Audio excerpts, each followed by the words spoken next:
Hey everyone, welcome back to the Book Cave with me, Jenny. So today I'm going to be doing, as you can see by the title, a manga readathon, and I'm just going to set a timer for 24 hours. If I'm not reading manga, I'm going to pause it, and we're going to see just how many volumes of manga can I read in 24 hours. And this all started thanks to this series, and that is A Sign of Affection. So all of these I've gotten from the library, and this particular series, I have 10 volumes, but volume 7 is due back in a couple days. So I want to try and finish this first, and they all fall on the floor. Then I have 2 volumes of Yona of the Dawn, 39 and 40. These are the newest ones that I need to get caught up with what the library has. Then I have the first 11 volumes of Fierin Beyond a Journey's End, which is about basically an elf who outlives her whole group after they've gone on their adventure. And then I have 3 complete series, which are the 4 volumes of Catch These Hands, the 4 volumes of Fangirl, and the 12 volumes, if I can do this without dropping them as well, of A Daytime Shooting Star. So obviously I'm going to start with A Sign of Affection, and then I think Fierin is going to be the next one, and then I'm not entirely sure, but we will see where this journey goes. I finished volume 1 of A Sign of Affection, and that took me about 45 minutes, so I feel like I'm off to a pretty good start. And I have to say, I really love these covers. They're just like, I love the colors. They're like all have pastel backgrounds. This is volume 2. Volume 3 is a like lighter peach, pardon me. And then we have this really cute yellow, and then of course my favorite color, green. So yeah, I am liking this so far, and I realized I didn't really say what this was about. So it follows a college student, Yuki. She's in her first year of college, and she is deaf. And it opens up with her on the train going either to school or back home, and an American tourist asks her for directions. And of course, she knows sign language. And then it's Suomi, I believe is how you pronounce his name. He is very well traveled.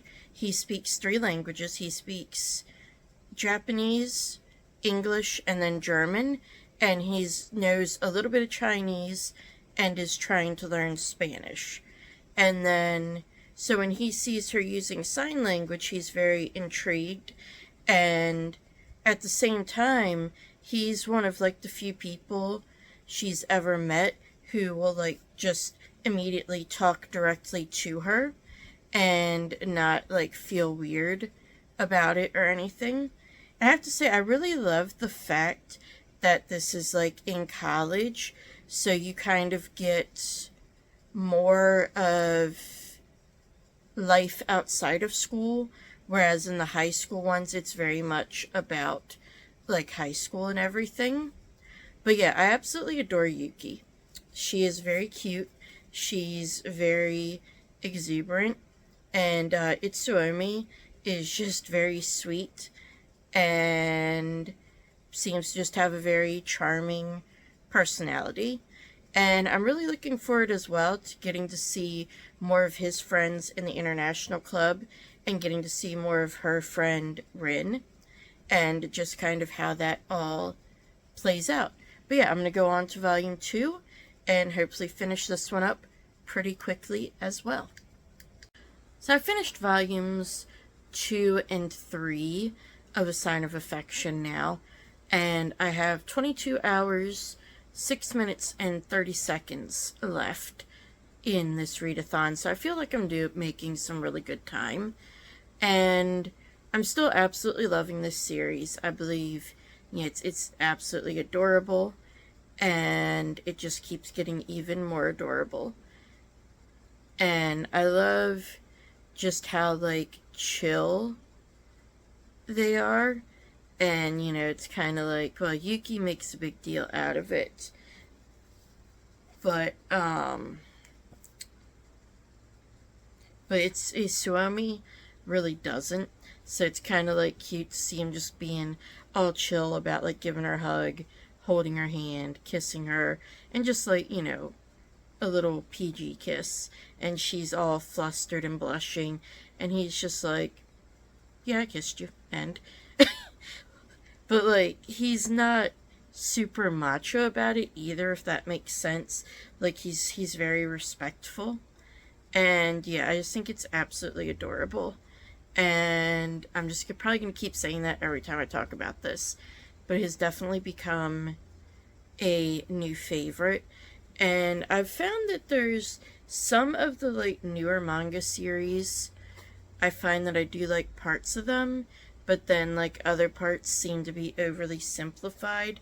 This one, I feel like, although there may be some things that are kind of simplified, it's not so much that they're simplified as that they just haven't really dove into them yet.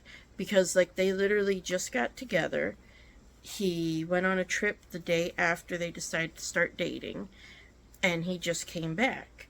Like, that's basically where this book ends, is he just got back from his overseas trip. And so it deals a little bit with, like, how they're dealing with having that distance. But then it doesn't, like, it hasn't really delved into all that much, like, when they're in public, if she's having issues because of her being deaf, when does he step in? And, like, does he ever overstep? What is overstepping, like, in her eyes? We get maybe, like, a little bit of that, when they're out walking and stuff.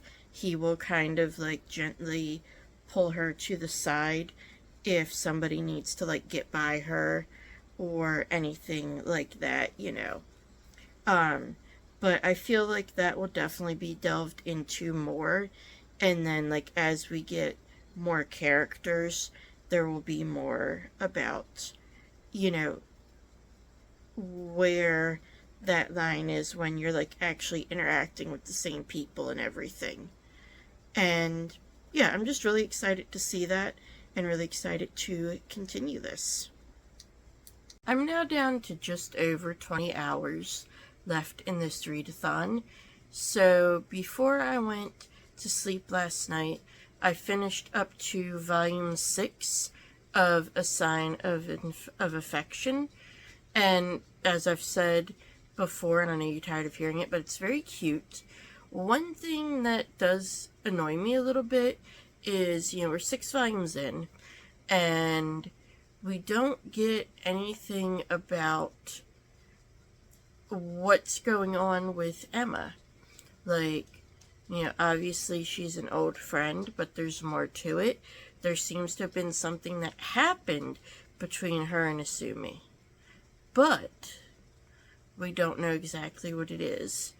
I do like that we're seeing the secondary characters having relationships as well, instead of it all just being like a tangled, complicated love mess.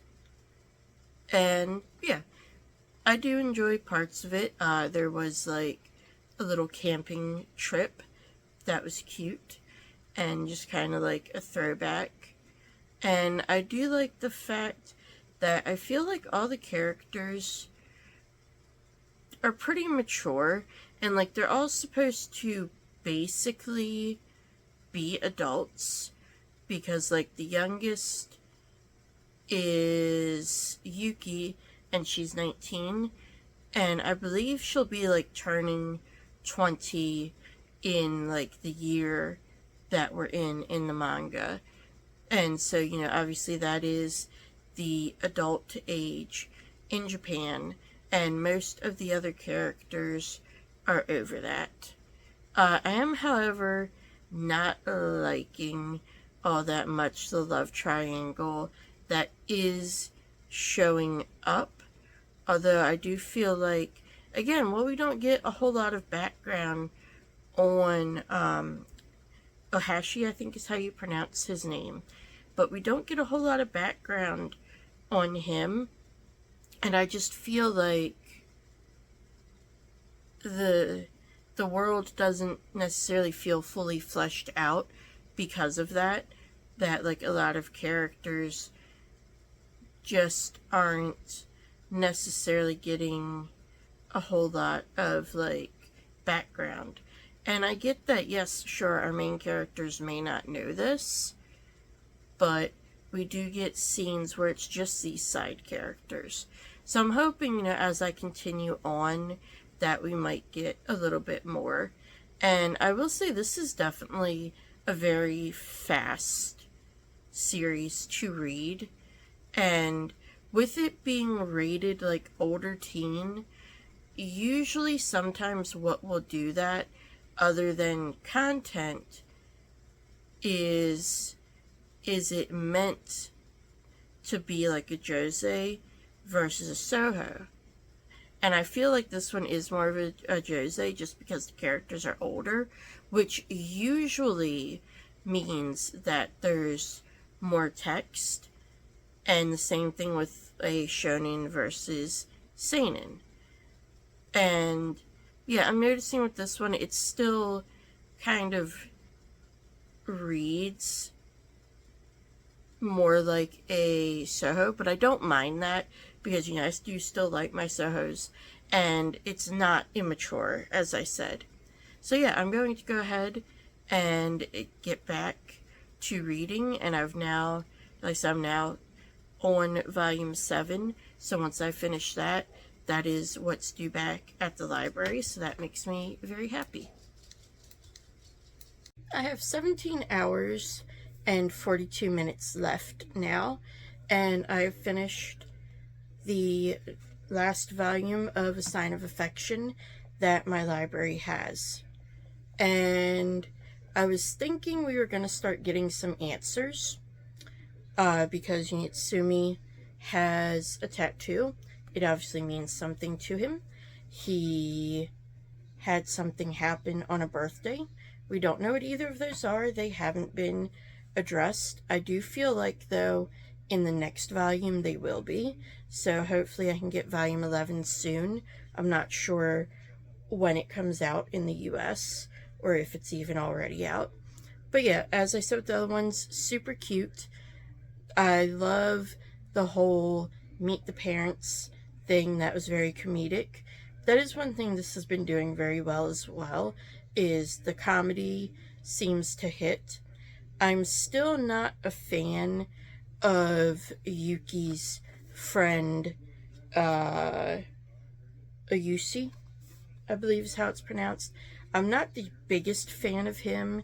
He's kind of like very pushy and just kind of rubs me the wrong way. But other than that, I really love all the other characters. Although I'm kind of sad that we didn't get to see quite as much of Rin now in the later half of this series. But yeah, now that I'm done with this, I'm going to go on to, I believe, Daytime Shooting Star after I head out to the library and return this series and get some other books that are ready and all that fun stuff. So I will catch up with you all later. I have 14 hours and 23 minutes left, and I have made it through another 4 volumes of manga, and this is Daytime Shooting Star. So I read the first 4 volumes of that. And I do have to say, this is another quick series. However, I'm not quite as into it as I was into A Sign of Affection.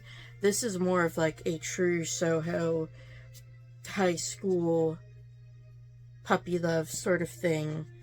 And it is also a student-teacher romance, and I don't always like those, especially when, the main girl, Suzume, she's 15 in her first year of high school, and the teacher she has a crush on is granted only 24, so it's not as big of a difference as it could be, but it's like still.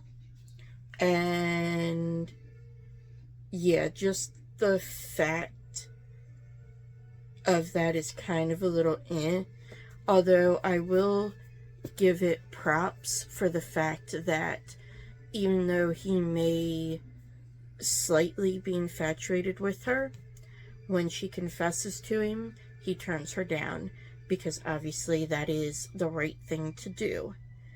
And so I do have hopes for it in that sense. And then we also have like a sort of double love triangle in the fact that she has a best friend, Yayori, who likes a guy in their class, Mamoru, and Mamoru kind of has a thing for Suzume. So it just kind of makes it very complicated. But then we do get a lot of kind of like the typical high school stuff of, the summer vacation, the studying, and then right now we're getting ready to go into one of the main things that's in every Soho manga, which is the cultural festival, which sometimes I enjoy, sometimes I don't. They're kind of been hit and miss. This one seems like it might be more comedic, as, we do have a Romeo and Juliet play, so, that obviously always leads to some stuff happening. And then, of course, you have the bonfire with the confessions. So, yeah. And I do kind of like as well that, this is only a quarter of the way in. It's 12 volumes total, which this is complete, by the way, at 12 volumes. And we already have basically all the players knowing that all the others are interested, at least more or less. Like, Suzume has already confessed to Shishio, Mr. Shishio. He's turned her down. Mamoru has already confessed to Suzume. And then we do have Yayori, who hasn't said anything, but Suzume knows. So it's kind of like all out there, and it seems like it's just going to be more of a when do they finally realize, instead of just being kind of like hinted around about. And yeah, I'm definitely interested to see where this goes. I've read the backs of all of them, and they don't really give much away as to, what's what. So yeah, I will continue this, and I'm pretty sure I'll be able to finish this series and then read some more in the time I have left. But I will report back when I've read the next 4 volumes, and I'll see where I'm at on time to kind of figure out what I'll read once I read, the last third after that bit. So yeah, I'm going to get back to reading and report back. So I have 11 hours and 41 minutes left, and I've read volumes 5 through 8 now of Daytime Shooting Star. And I am to say, I'm starting to like this series better. The first 4, I felt like really we didn't get a whole lot of characterization other than Suzume, and everyone else just was kind of there. We did get a little bit about Mr. Shishio, but not a whole lot. And we definitely didn't get anything about Mamoru.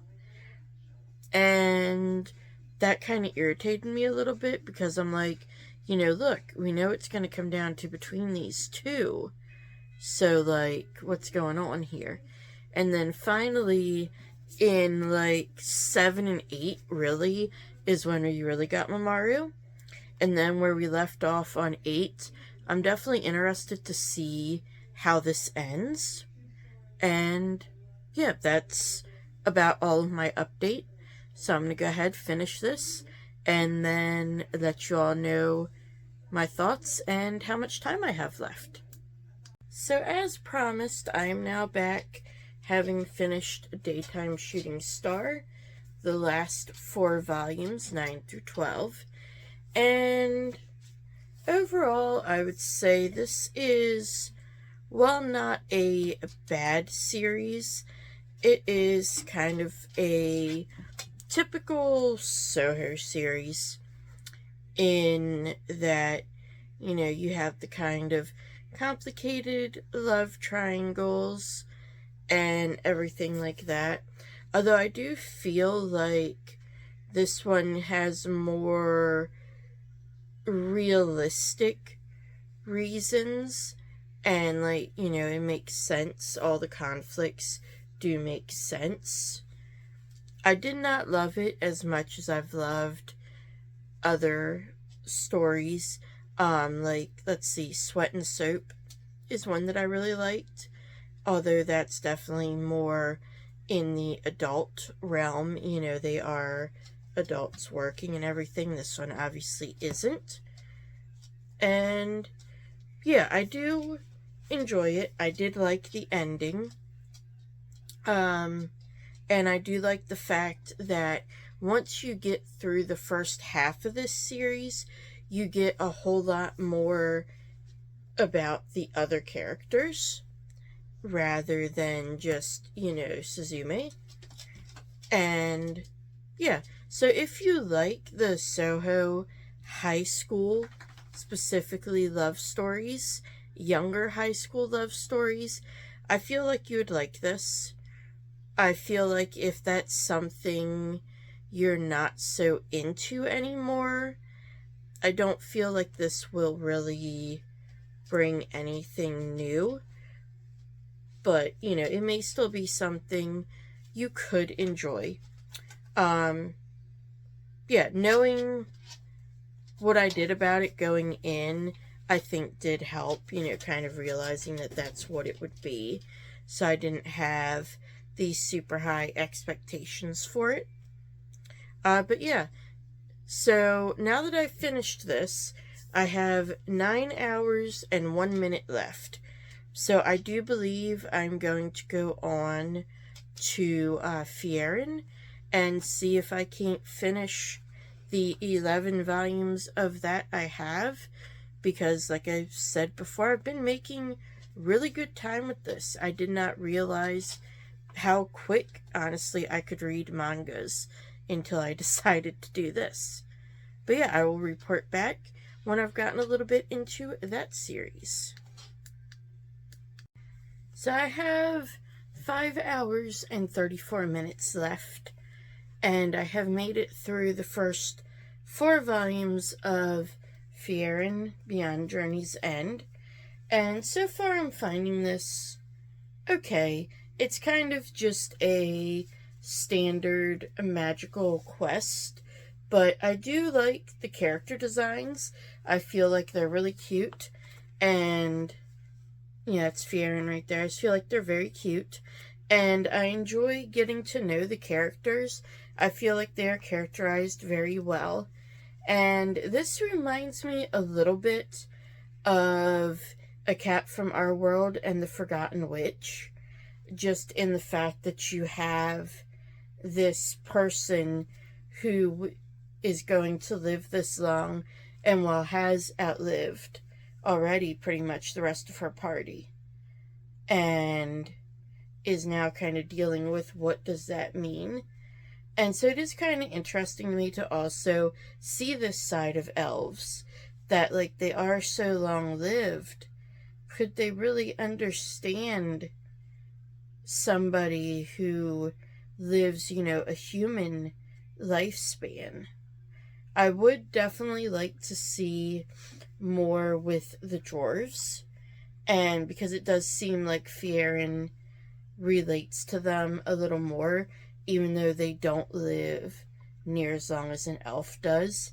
And that's a question I want answered as well, because one comment she makes it sound like elves live 1,000 years. But then other comments make it seem like maybe they live forever. But yeah, I'm glad I picked it up. It is kind of like just a fun little romp. And again, it's a very quick read. And I do enjoy the fact that we actually get to see a lot of this world as well. Because it is like a journey. Even though it says beyond journey's end, they're starting a new journey.